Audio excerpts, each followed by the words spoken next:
Hello friends, welcome to my channel. Today I will discuss about G20 summit that is going to be held in India in the year 2023. India इस साल दिसंबर में G20 group की अध्यक्षता ग्रहण करेगा.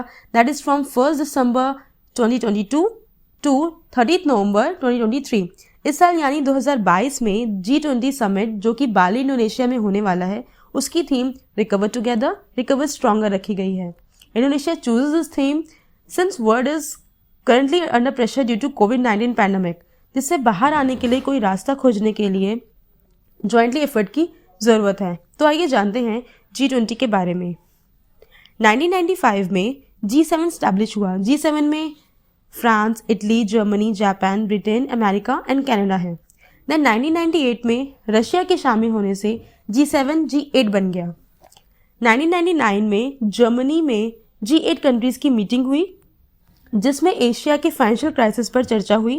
World की 20 powerful countries को एक मंच पर लाने का फैसला किया गया और सितंबर 1999 में बर्लिन में G20 ग्रुप की स्थापना हुई.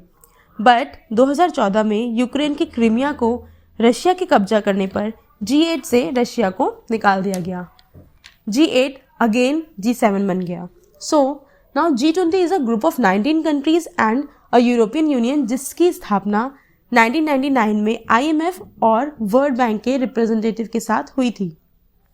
G20 में वर्ल्ड की मेन डेवलप्ड और डेवलपिंग कंट्रीज शामिल हैं जो कि वर्ल्ड की पॉपुलेशन का 2/3 पार्ट कंटेन करते हैं.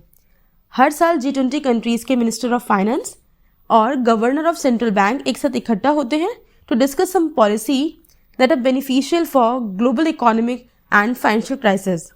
इनका मेन मोटिव होता है फाइनेंशियल रेगुलेशन, इकोनॉमिक स्टेबिलिटी और सस्टेनेबल ग्रोथ को देखना. G20 की ताकत का अंदाज़ा इससे लगाया जा सकता है कि इन कंट्रीज़ का ग्लोबल बिजनेस में 75%, ग्लोबल इन्वेस्टमेंट में 85% और ग्लोबल GDP में 85% हिस्सेदारी है.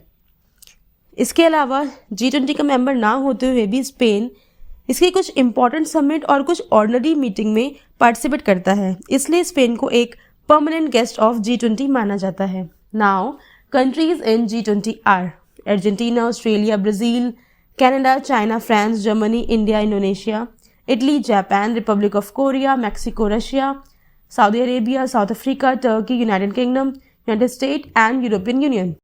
So that's all. Hope you understand. Do like, subscribe, and comment. Thank you.